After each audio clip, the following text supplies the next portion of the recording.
학교 다닐 때 미술 시간이면 정물화나 풍경화 많이 그리셨죠? 우리가 했던 미술은 주로 묘사였는데요.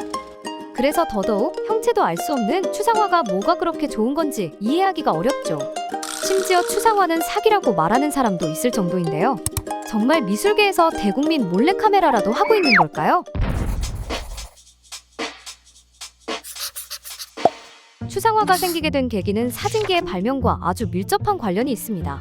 기존의 예술가들이 하던 묘사의 역할을 사진기가 대체하며 예술가들은 자신들만이 할 수 있는 새로운 표현 방식을 찾기 시작한 거죠.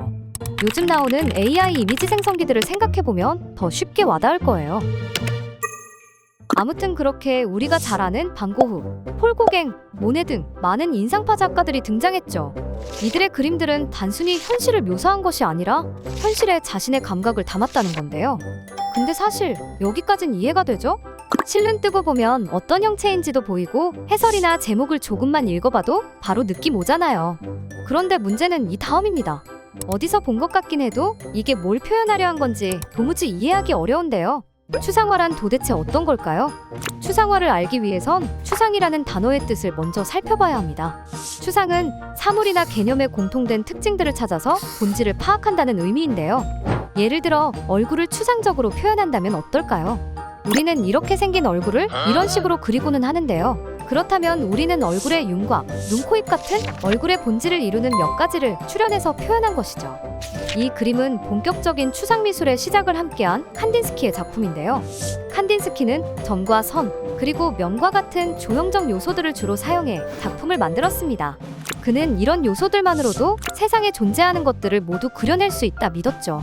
심지어는 음악, 그리고 우리가 느끼는 감정들처럼 눈으로 볼 수 없는 것들도 이를 통해 표현할 수 있다 생각했죠. 그런데 여전히 어렵게 느껴지는데요.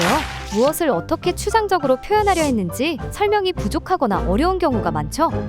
서울대학교에서 30년간 미술을 가르쳤던 윤동천 교수님은 최근 전시를 진행하며 이런 말씀을 하셨습니다. 윤동찬 교수 외에도 많은 추상화 작가들은 그저 마음으로 느끼면 된다고 했죠. 이 그림은 윤동천 교수님의 추상화 작품인데요. 어린 시절 빨간 책을 줍고 느꼈던 귀여운 죄책감을 표현한 작품이죠. 작품의 본뜻은 이렇지만 누군가는 주방 위에 올라온 빨간색 도마로 생각하고 부모님과의 추억을 생각할 수도 있죠. 추상화 감상에는 정답이 없습니다. 어렵게 생각할 필요 없이 그림을 곱씹어보며 작가는 어떤 것을 표현하려 했는지 생각해보는 것. 그리고 거기에 스스로의 경험과 상상을 더해 여러 가지 감정을 느껴보는 것. 이 모든 것을 자유롭게 할 수 있는 게 추상화 감상의 매력입니다.